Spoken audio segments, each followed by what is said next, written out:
Coming up next on Passion Struck. When you solve the problem, where you're going to get food from, right? The whole keto calorie phenomenon is gone. You and I don't need to hunt for our food. You can go to McDonald's and for $6, $7, $8, you can get 3,800 calories right in one meal. That trigger to keep eating, now it's going full circle. Now it's fully triggered. And so the mechanism to actually keep eating is now working to keep eating. So you have an obese culture. And you and I both know that being overweight in this country is epidemic. Type 2 diabetes is epidemic.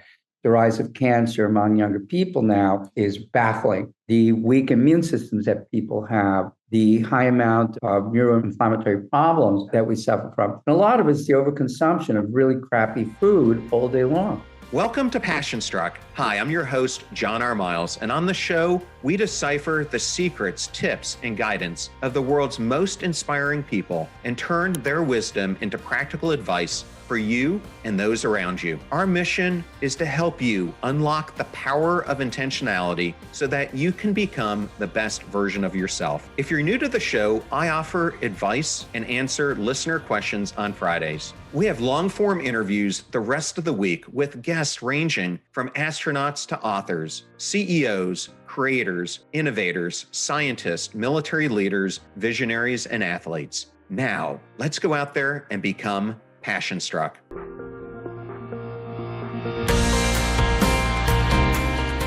I am absolutely thrilled and honored, Passion Struck community, to bring to you my friend, Oz Garcia. Welcome, Oz. John, I'm delighted. I'm thrilled to be here. Thanks, man. Oz, I'm going to start out. You and I met in Miami at Jim Kwik's book launch. I know on this show, we have a lot of fans of Jim Kwik. How did you first meet Jim? Jim and I were both on a lecture tour for Mind Valley in, I think it was 2016 or 2017. We were both on the main stage in Sardinia for a big Mind Valley event. Him and I just kind of struck up a great friendship there. And to this day, we love each other. Jimmy turned out to be one of the more remarkable people that spoke at Mind Valley. Just very much lammed onto me, liked what I was talking about. So it blossomed into this great friendship. Yeah, when I was interviewing Jim and we were talking about his backstory about the boy with the broken brain, I said, Jim, I can actually relate exactly to what you went through, because when I was 5 years old, I got pushed from behind playing tag and was thrust into our basement window and also had a traumatic brain injury that caused a whole bunch of things. And he said, do you ever talk about it publicly?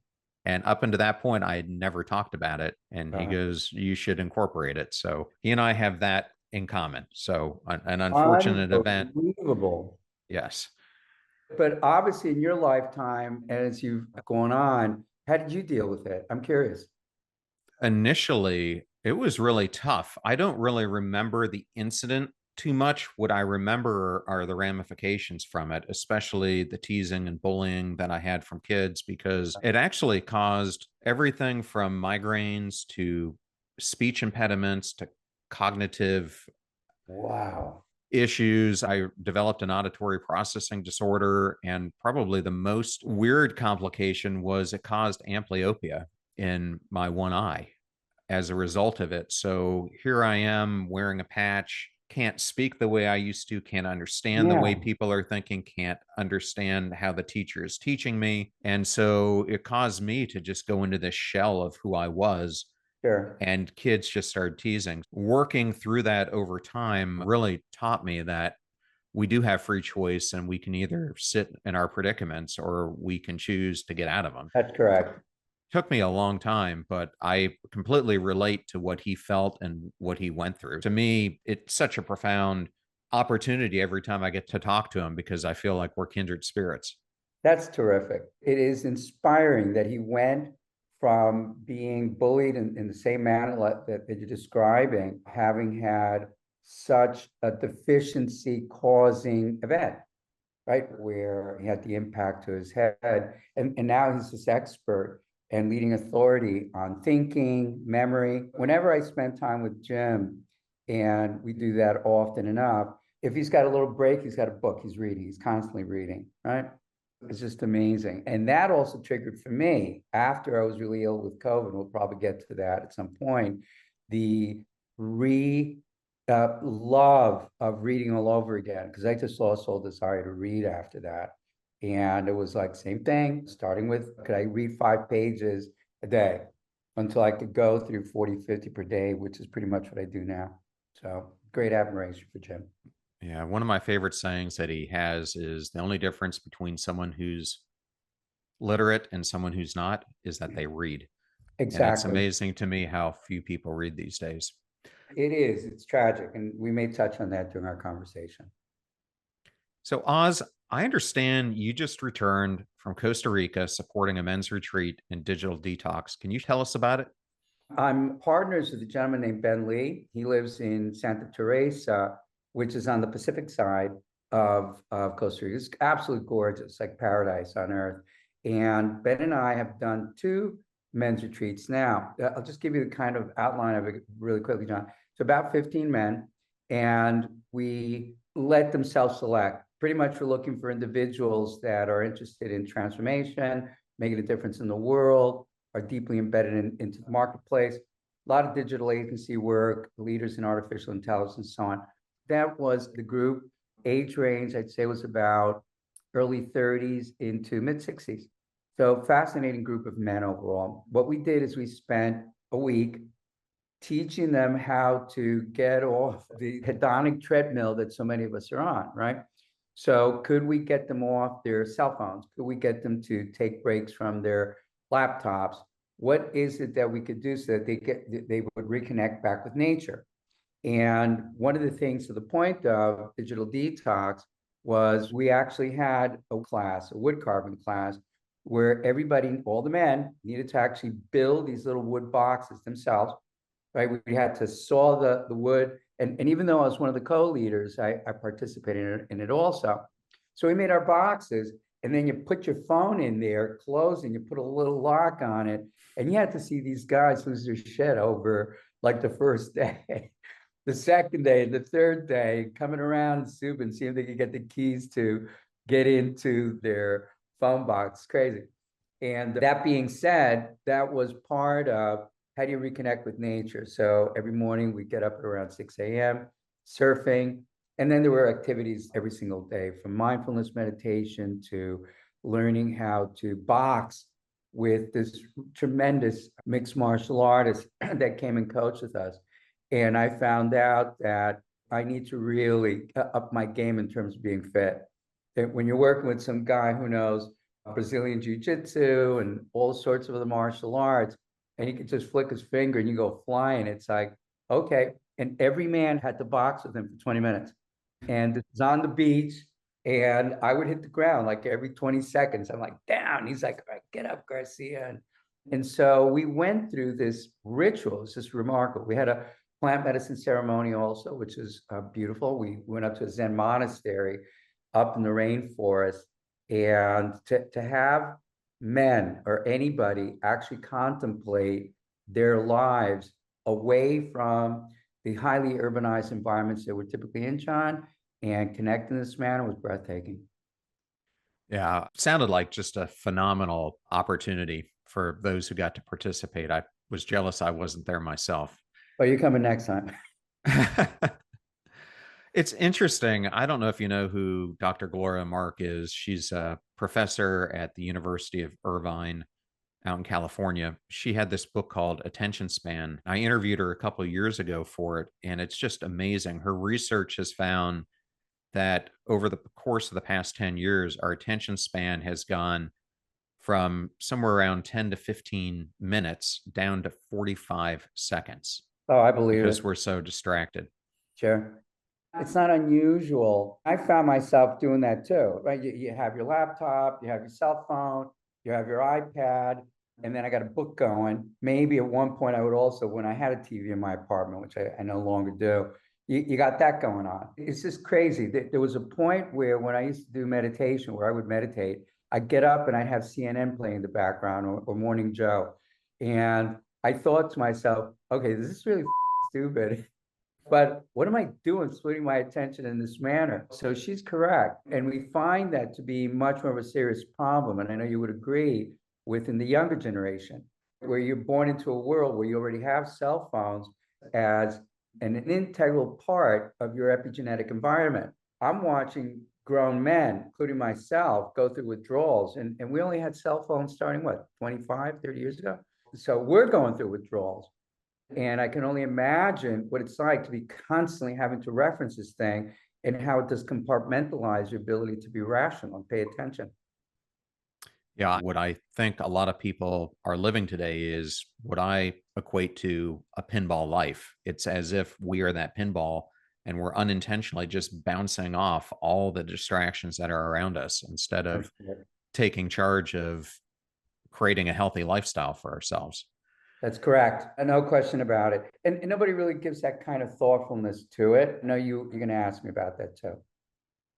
Yeah. So, for those who don't know you or may know you as the health and wellness expert that you are today, you actually started your career as a photographer, aiming to capture the essence of models and celebrities. Sure. But it caused you to live an unhealthy lifestyle at that time. Right. What caused you to realize at that critical point the importance of nutrition? Believe it or not, I got on this path in the 1970s. So a lot of listeners, but weren't even born yet, right? And I got somehow interested in the human potential movement, which is just beginning to get into the world. The work of Werner Erhard, he created a body of work called the S Training, which many people would now recognize as the landmark forum, right? Just like many people from my generation that wanted to exit being a hippie and that lifestyle, I think that the human potential movement, a lot of it was launched out of Esalen Institute. There was just a lot of work going on about how to be a better human back then. The origins, primal screaming, there was just so much work. Group therapy had just been invented, if you can get this. Nobody does that anymore. But back then, these were all the big things that were happening. So I'd read about the S Training and I did it. And I came out of there no longer thinking that I was a victim. It's just early in the 1970s. I think I did the S Training in January 76.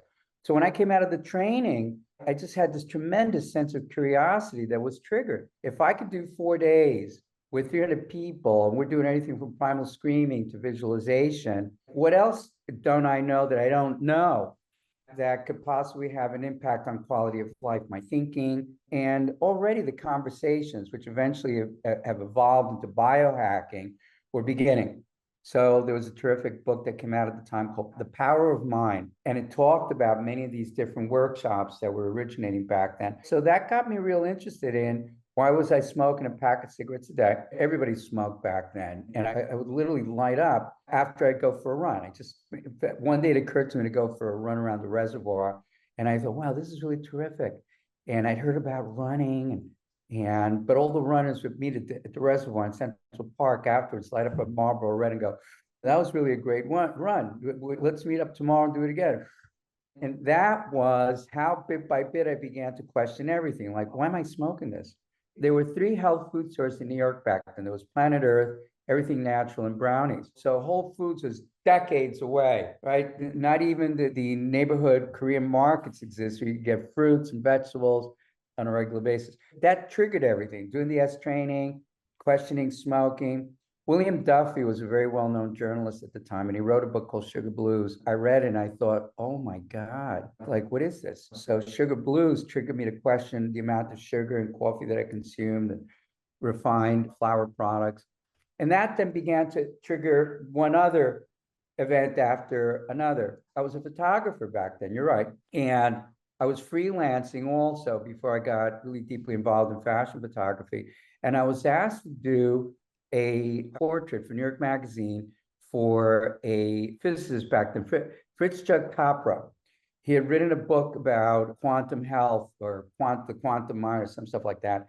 And he was speaking at a place called the East West Center for Holistic Health.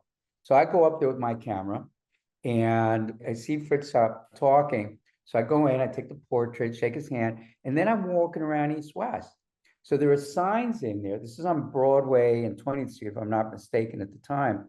One sign said acupuncture, another one said flotation tanks, another one said herbal remedies. And I'm like, what is this? What is this? and so I stuck around. I kept going back for classes. So everything kept moving me towards being a more conscious human being. Well, it's so interesting because now all those things are in the mainstream, but Exactly. it sounds like a facility that we need here in my hometown where you could do all of them for your longevity and health span. Oh, yeah. Well, Oz, you now are renowned, and celebrities, Fortune 100 CEOs, the super elite seek your advice for wellness and longevity. How did that all come about? Um, it's interesting. It was kind of an evolution. When I got out of photography, John, I'd say by 1980, 81, I did my first New York City marathon in 1980, actually. And I was one of the first 2,500 runners to come across the finish line. I did it in 3 hours, 9 minutes. By then, you can already tell my conscience had evolved a lot. I'd gone through different dietary protocols and experimenting on myself. And I was already coaching. In the daytime, I was fashion photographer, but in the evenings, I would coach for New York City Roadrunners. I would coach many different running clubs in the Northeast, in Connecticut, in upstate New York City, Pennsylvania, stuff like that. I started to get a lot of requests. People would listen to me talk and they wanted to know, what do we need to know about diet and being a better runner? So that was the genesis of it all. I figured, okay, I could probably make a living doing this. So the interesting thing was from the beginning, I had many people interested from the fashion world that kind of knew that I'd moved over from being a fashion photographer, just follow me. They wanted to know how to eat better and deal with stress better. And since they knew me, I became a fixture on what do you need to do if you want to be a great model. Everybody from Carol Law to many well-known supermodels of that era started to see me as clients, and they just started to refer. And eventually that also led up to the one percenters. So I'd say by the late 1980s, I was already working, and it was great luck, I'd say, with some of the more successful people in the world. That being said, we've always worked to keep the work democratic. So we do work with inner city students and kids. We do give away scholarships often. So I'm real clear that given my good luck, I got to give some back, right? Yeah, absolutely. Thank you for sharing that backstory. You are part of a collection of experts that I've been lucky enough to have this spring on the podcast. I've had Morley Robbins, Chris Kenobi, Terry Walls, as well as Michael Greger to really bring this awareness of how important macrobiotics influence our overall wellness and nutrition. It's still surprising to me now that I've been doing this podcast for 3.5 years that although we know that the majority of chronic illnesses that plague most of Western civilization are rooted in metabolic dysfunction and insulin resistance, Right. why are so many people so resistant to making the changes to adopt a different lifestyle? And what are your suggestions that you give some of your clients to start making those different choices? Stereotypically, it's a great question. It's actually a great question and observation on your part. When you have such powerful food lobbies in the ways in the United States, where the rise of something like Whole Foods is relatively new, and what's commodified for the most part is immediacy. In other words, if you're watching TV and you're an 8-year-old kid with a less than 2-pound brain at that point, little tiny brain, little tiny body, and you're being bombarded by media capacity, potential, the billions of dollars, where you've got media that permeates what you read, what you're being exposed to, what's being streamed, and it's all promoting certain kinds of eating practices and eating certain kinds of foods.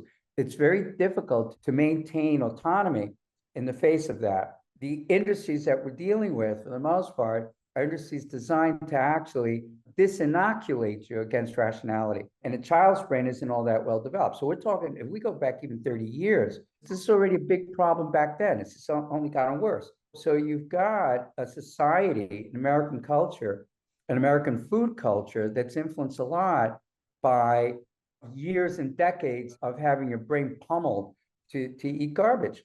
And you and I know that based on our genetics, how it is that we evolved, we're the kind of animal that's always anticipating something not being there to deal with our hunger, right? Having been predatory animals, prey also, we were always thinking about where's the next meal coming from? So the kind of animal that we are is always a little bit hungry, right? Anticipating that there won't be anything to eat later, tomorrow, for a few days. So when you solve the problem of where you're going to get food from, the whole kilocalorie phenomenon is gone. You and I don't need to hunt for our food. You can go to McDonald's and for $6, $7, $8, you can get 3,800 calories right in one meal. And that trigger to keep eating, right? And now it's going full circle. Now it's fully triggered. And so the mechanism to actually keep eating is now working to keep eating. So you have an obese culture. We've got an overweight culture, and you and I both know that being overweight in this country is epidemic. Type 2 diabetes is epidemic. The rise of cancer among younger people now is baffling. The weak immune systems that people have, the high amount of inflammatory problems that we suffer from. And a lot of it's the overconsumption of really crappy food all day long. I have come to the belief over time that when you think about your typical grocery store, the way you should shop is go along the perimeter and never go in the middle, because it's almost everything in the middle is processed or has some type of seed oil that's behind it all. Yeah, and also highly modified food ingredients that have no resemblance to what these foods may have been at one time. This is crazy. Are you an advocate for the ancestral type of diet? Yeah, very much so. I do follow ancestral dietary guidelines. I'd say about 2 or 3 days out of a week, I tend to be vegan vegetarian. And then I begin to reintroduce protein. By the end of the week, I'm typically adding very heavy protein. And then I kind of enjoy my weekend. I'll eat whatever the hell I want within reason. And then Monday, I'm back on again. I do intermittent fasting in between to kind of mimic what it must have been like when you and I were out hunting for something. You could go 2 or 3 days without not really eating. You would pick up any insects along the way, bugs, low-hanging fruit, and track an animal, antelope, zebra, wildebeest, and so on. And you'd be lucky if on day 3 or 4 you kill something, right? So the history of human being in terms of its relation to food, ancestral dietary guidelines was to underfeed for periods of time and then feed, right? And then overfeed and then repeat the cycle. So when you look at any predator, really, whether it's a big cat or a big canine, they're hungry most of the time. And if you see a lioness on the prowl, everything is driven by the fact that they're extremely hungry. The wolves in a pack, it's the same thing. They can go days and days where they're tracking an animal. And I've actually seen this happen where what's driving them, their speed, their momentum, and so on, is the overwhelming hunger until they kill their prey. So we're not all that different. And that's the guidelines that I do follow. And then we can discuss what are the things that I put into my diet. It's interesting. I was recently interviewing Eric Edmeades. He was talking about when he goes to Africa and spends time with tribal cultures and just the way they live, do intermittent fasting. They're happy to just get one meal a day because they have to hunt and gather it all. There's been a lot of different talk recently about people saying not to do intermittent fasting. I've been doing it myself for about 7 or 8 years now, and I've never felt better in my life. Do you think it's one of those things that for some people it works, for others it doesn't? Or what's your feeling about it? Well, I started fasting, John, back in the 1970s, and that was a lifesaver. I used to suffer from severe migraine headaches. I had a friend who bought me a book it was entitled The Miracle of Fast, by Paul Bragg. And Bragg, everybody knows, like Bragg aminos, Bragg apple cider vinegar. So Paul Bragg, he actually died, I think, in his late 90s. I think he drowned in Hawaii surfing, some crap like that. A remarkable human being and a great thinker about how to fast. So I read The Miracle of Fasting. I think he wrote the book, could be mistaken, in the late 60s, early 70s. So I read it. And I started to do what he suggested. I first started by doing water fasting. I could only last a day. And then when I knew that I could do it, I started to do it 2 or 3 days. That cleared up my migraines, right? When I finally was able to do 4 or 5 days on water, juices, And so that's one of the ways that I started my conversion. You just reminded me of that. So subsequent to that, I've accumulated hundreds of days of water fasting, juice fasting. And then these days, depending on my schedule, I'll do 2 or 3 days where I just do juice fasting. Maybe I'll grab, I don't know, an apple, a couple oranges, maybe an avocado on those days. That's it. And intermittent fasting, just like if you cut off your eating at a certain point in the day and you go to bed on an empty stomach, you wake up feeling remarkable, right? But what I'm aware of now is I'm listening to the backlash against it. Yes, there are differences, let's say, that are driven by gender.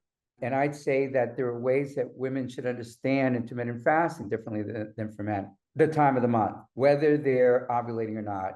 Does it work better before the period? Does it work better after the period? It's a lot of information available about that, right? So that it doesn't screw with their hormones. That being said, women also had to be intermittent fasters, just like we did. As we evolved, they went to the same dietary landscape where there would be food available or wasn't. And so they were subject to the forces of underfeeding, just as it was for men. I just don't get the argument at all, and you probably don't either, John, in terms of that intermittent fasting doesn't work. This is insane. Now, what I'm hearing is that the argument is about apophagy, and that in the studies, it's showing that for rats or mice, it takes 48 hours or so for that to actually happen. So in a human, it would be 96 hours. And they're saying that it becomes unhealthy at that point. And I think that's the argument that they're saying. That's not the type of fasting I Yeah. do, nor was it the reason I do it. Exactly. And again, that's not fully baked data. In other words, we're going to find more data coming out on the other side that actually contradicts that. I'm real clear that something in terms of rejuvenation is occurring, but even if I skip dinner once or twice a week, you feel it. And yes, the argument is that autophagy doesn't occur to a certain point. I don't buy it. From a lot of the data that you and I are exposed to, there's got to be some amount of zombie cell clearance and autophagy that's occurring at the 12 to 16 hour point. And remember, and I also think it's cumulative. In other words, if you're doing this on a regular basis, like weekly, monthly, like that, there's no way that you're not stimulating because you're doing this regularly. I don't think that you really need to do just 2 or 3 days in a row. I think that if you're doing 2 or 3 weeks where you're underfeeding, you're going to get the results. There's no way that you couldn't. And I would say that when we're using tests, to the extent that people believe in their efficiency or not, like telomeres and so on, you can start somebody or yellow. You can get 500 biomarkers in terms of biological efficiency. Test on a client at the beginning of the program. And then after 3 or 4 months of training them to do intermittent fasting and so on, and you retest, immense corrections on length of telomeres, immense corrections on EOLA biomarkers. Well, I swear by it, so I'm going to keep doing it. And oh, we have to. Yeah. Oz, a lot of people come to me and they say, how in the world did you create one of the top alternative health podcasts? Because I'm not a doctor. As I started going down this path, it was primarily my me search that resulted in me starting to modify my behaviors. And I started to realize the positive implications it was having in my own life. So it led me to this conclusion that I believe that behavior change represents the new frontier in medicine. Do you think I'm on the right line of thinking here? No question about it. I think that discipline is critical. I think being a mindful human being is critical. I think being able to connect the dots. If I stay up late and I'm watching TV and I get up in the morning, I'm exhausted, it should be evident that particular practice is doing you a lot of damage. If I eat a bowl of pasta at 12 noon and my head hits the table and I'm just exhausted, it's like, oh, probably eating a huge carbohydrate meal in the middle of the day is just not smart. When I work out regularly, whether I'm doing power yoga, or I'm doing a run, or I'm doing a hike, and my head is clear, my emotions are even, then these are incentives that kind of drive people to actually continue to up their game. Remember when we started, we were talking about James Clear's book, Atomic Habits. The formula is no acquisitive practices, nothing acquired. If you're not interested in making the changes and then hold yourself to account to some degree, and I want to discuss it a little bit more, then you don't get the end result. You don't get what you're looking for, what you're complaining about that you don't want to have. If you've got concerns, let's say with energy, weight, or sleep, you got to do a deep dive. These are things that you got to study, find out who you need to talk to. Do you need to read a book by the world's great experts on sleeping? What do I need to know about food? What searches do I need to do? And then craft a program either by yourself or with yourself or working with an expert to actually understand that you got to work to actually get your brain behind you and support you in the habits and practices that you're talking about. Right? And there is no way that you and I are going to wind up where we want to wind up unless we're investing time now every single day. That's why everything in terms of monitoring your sleeping practices, using something like the Aura Ring, I don't get anything paid back from them,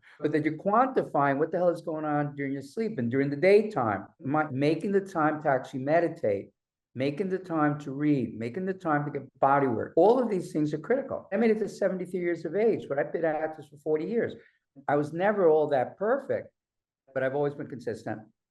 And even with particular setbacks in my health along the way and so on, there's a consistency. I always come back to doing the basics. And if you're not going to do that, you're just going to wind up prematurely older than you ought to be. And what Peter predicts will occur to everybody. Right? You're dealing with what he calls, what is it, medicine 2.0 versus medicine 3.0, which is what you're doing. You're a citizen doctor. You're a citizen scientist. And that's really what defines the best of being a biohacker. So that you're busy doing the things that your doctor, your general GP can't tell you because they're equally caught up in the muck. They absolutely are. And the biggest positive change I made in my whole approach to healthcare was putting myself as the CEO of my own health and really practicing personalized medicine. I like that. Because what ends up happening is, if not, you're being treated for all the symptoms, all the leaves on the tree, but you're not looking at the system holistically, and no one knows that system better than you. I've done a ton of experiments. Like, sleep was a huge issue for me. And what I learned was, at least for me, and I think for most people, you have to have a regimen around your sleep, meaning probably shouldn't eat 3 hours before you go to bed if you want to have optimum sleep. You should probably do a routine of setting yourself up to sleep, meaning get rid of the blue lights, possibly read, make sure that your internal clock is right with by getting out first thing in the morning at dusk so that your body realizes what time it is. And then I think the one thing that tons of people screw up is they're not consistent about what time they go to bed and when they wake up. And when you fluctuate that, your body doesn't know what to do. It has had such a profound difference since I figured it out. I also eliminated alcohol, which I think also helped, but your body just feels so much better when you're getting that 6 to 8 hours of sleep on a daily basis. Certainly uninterrupted by having to metabolize alcohol during your sleep. Yeah, like, it's people such a huge difference. Oh, in meds, people that are consuming alcohol, like 2 or 3 glasses, and I'm only honestly drinking 2 or 3 glasses of wine every night, but they wake up feeling really crappy. Not even a hangover. Blood sugar's all screwed up. Your neurotransmitters are all screwed up. You didn't get good quality deep sleep or REM sleep, or your HRV levels just like low. And you're wondering, like, why do I feel so lousy when I wake up? And why is my energy crapping out at 3 o'clock in the afternoon? I need another coffee. People are disconnected from what you talked about, John. It's just completely disconnected. Sleeping properly is a superpower. And what comes of a good night's sleep is immeasurable, right? You want to be a more fit human being, you got to get your sleep under control. You want to eat better, you got to get your sleep under control. It doesn't work the other way around. It's not like you're going to eat better, you're going to sleep better. Yes, you got to understand how all these things hook together, but at the hub of it all is sleep. Getting good quality sleep, going to bed early, getting up early, that kind of stuff. Thank you for sharing that. I know you have a special interest in supplements and nutraceuticals. There's so many on the market. You could be steered in so many different ways and it becomes cost ineffective for many people. Given this vast array of supplements and nutraceuticals available, which ones do you think offer the most effective enhancing performance and influence on our well-being? I'm going to answer in a couple of parts. Part one is you're correct. We were speaking about earlier today, John, about the democratic or undemocratic aspects of life extension, lifespanning, affordability, insurance, and so on. Unfortunately, a lot of the products that I think most people should be using are not all that inexpensive, right? That being said, let's just say that I like to break supplements down into a number of categorically in terms of what they are, whether it's a vitamin, a mineral, a peptide, a nootropic, plant-based product, oil, or amino acid, kind of like that. But then beyond that, it's their function, right? I think that in terms of functionality, what's really important, you need to start with probiotics. You need to really have a sense of what's a prebiotic, a probiotic, and a postbiotic. I think everybody can afford getting good quality probiotics. And no matter who you are, whatever age you are, whatever gender you are, having probiotics to begin with is where I start with everybody. And then bit by bit, I'll introduce a prebiotic and then I'll introduce a postbiotic. We could say that in terms of prebiotics, there are different brands. I don't want to mention anybody, but they could do enough searches and the Google search would be best probiotic. And we now know that there are probiotics that will have an impact on metabolism, on metabolic syndrome, on weight, on mood, on depression, on bowel problems, IBS, energy. So you can actually qualify. You can even break that down even more. Probiotics for energy, and then start working with that.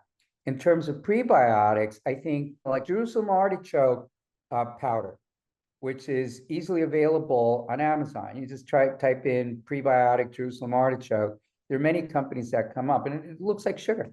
If you drink tea and coffee in the morning, you can put like a half a teaspoon of a prebiotic in there, and that makes the surface of your bowel stickier. So when you introduce your probiotic, it actually adheres to the wall of the bowel with greater efficiency, reduces the risk of bowel cancer, reduces the potential to build up polyps in the colon wall. So that's critical.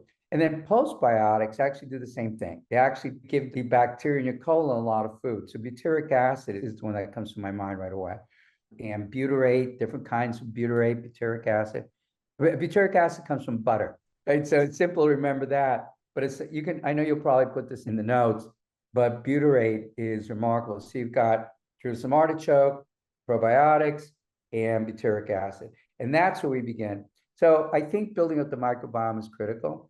Energy products that I like a lot are NADH, not NAD. So Enada, and these are all derivatives of vitamin B3. Enada, ENADH in a lozenge, like 5 milligrams, 10 milligrams, 15, 20 milligrams.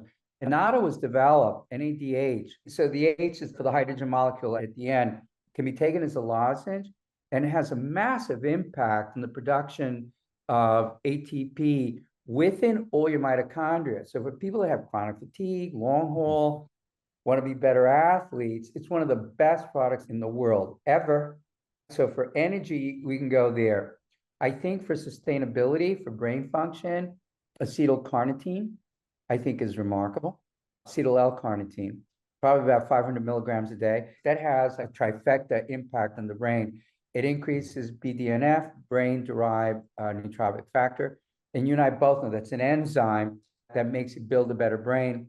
The second thing that acetyl L-carnitine does is it has an effect on the type of neurons that are being built. So it actually works to not only build a better brain through BDNF, but it's actually structurally making the neurons that are coming out better. And then third is it improves ability to think with great clarity. I think I took 1,000 milligrams this morning. So acetylcarnitine, and then I think you would agree probably alpha GPC. So that those are two easy enough brain products. One is a choline derivative, one is a carnitine derivative that has highly measurable effects on states of mind, thinking, discharging, executive obligation to the brain. And then I think different nutrients that really help you sleep better and are critical for nutrient absorption, magnesium. So there are different ones that I think you would like, that I know you like, that I like magnesium threonate, which crosses the blood-brain barrier. It actually makes you calmer, deals a lot with excitotoxicity within the brain. And so you can be more relaxed with it. You sleep a lot better with it. I think also magnesium glycinate. I love it. That's magnesium bound to glycine molecules. So magnesium is central and critical. And I typically take both those kinds of magnesium at bedtime. I think ashwagandha is critical. There are different forms of it. I'd say just good quality ashwagandha, about 500 to 1,000 milligrams at bedtime, has not only an effect on sleeping, but on your daytime ability to regulate stress. I would add to that probably Bacopa Minieri, which is also a plant-based product that works really well with ashwagandha to deal stress, to regulate the impact of cortisol, to help you sleep better, right? And then I would say for life extension, slowing down wear and tear in the body without getting really expensive and into the high weeds, high quality fish oil. I think you would agree. The best quality omega-3 fatty acid, get your hands on, along with olive oil, is turning out to be remarkable. There are certain products you get in the market. I think Life Extension makes a form of omega-3 fatty acid from fish. It's called Super Omega-3 Plus. It's got olive oil added. It's got astaxanthin, which is, you and I both know, the coloring agent that makes shrimp red. But that also seems to have a powerful impact on vision. Sesame seed oil, which is probably one of the only seed oils that I would advocate for, sesame seed lignans and olive leaf extract. Can't believe I remember all this. So that particular combination works really well with all the other things that you and I talked about, and it keeps you within budget. Thank you for sharing that. I'll make sure we put a list of those in the show notes for people to refer back to. I'm going to have you come back on the show because we're only like on the tip of the iceberg of your work. I just want to bring up that you've written a ton of fantastic books. We're not going to be able to go through them, but in Redesigning 50, you advocate for a proactive approach to aging, integrating insights from different health and beauty domains. And in this, you have a approach that's distinct and effective in helping people rejuvenate and maintain their vitality. In your book, Balance, you introduce a personalized plan to optimize metabolism. And there's a great 45-question quiz that the listeners can go and purchase the book and do. But I understand you're working on a new book that focuses on a lot of what I talk about, which is the pursuit of a meaningful life. I was hoping you might be able to share a little bit about that. Oh, absolutely. Starting out with The Balance, which is the first book that I wrote for HarperCollins. It actually went on to become a New York Times bestseller. And my concern back then was pretty much about nutrition and exercise, right? And oxidative types, whether you're a fast oxidizer or slow oxidizer. And then over the years, thank God that I had such a wonderful publisher. I was able to write probably one of the first books on anti-aging, which is entitled The Healthy High-Tech Body. That came out in 2001. That eventually became Look and Feel Fabulous Forever. I was looking at the technologies that were available then to reverse aging: growth hormone, testosterone replacement therapy, natural hormone replacement therapy for women, lifestyle practices. And I think I was one of the first people to acknowledge that you needed to understand the role of sugar in aging your body. And I elaborated on that in Redesigning 50 was my foray into women's health. What did you need to do to actually understand menopause? If you were facing that, my publisher at the time was Judith Regan at HarperCollins. She was going through menopause, and she was just absolutely losing. I think we went to dinner. We're going to talk about the next book she wanted me to write, and she just started crying at the table, and she's like, I just don't know what's going on. You know, like, do you have any answers? And I'm like, why don't we write a book about women transitioning from perimenopause, premenopause to menopause? That became the mechanism by which we launched Redesigning 50. Interestingly enough, and it turned out to also become a bestseller. Redesigning 50, I just wanted people to know, and we did touch on men's health in there, but primarily targeting women, that there was an option-filled environment, that they didn't need to go to their male gynecologist that was going to put them on Premarin, and as they were moving through menopause as a solution, right? Premarin is a form of estrogen that's made from pregnant mare urine, right? Premarin. And it's an equine-based estrogen, right? So you're talking about the fact that they would extract these very powerful estrogens, put them in a pill and give them to women as a solution for menopause. And I don't know how successful it was for most of the women that were on it, but we do know that the turnover rate was about 1 million women a month. So to the extent that they would go on it, they'd be rolling off it. That eventually kept evolving until I wrote my last book, which you know about, John, which is After COVID. It's pretty much my story about how I survived. And then there's a workbook in there for long haulers and post-COVID survivors.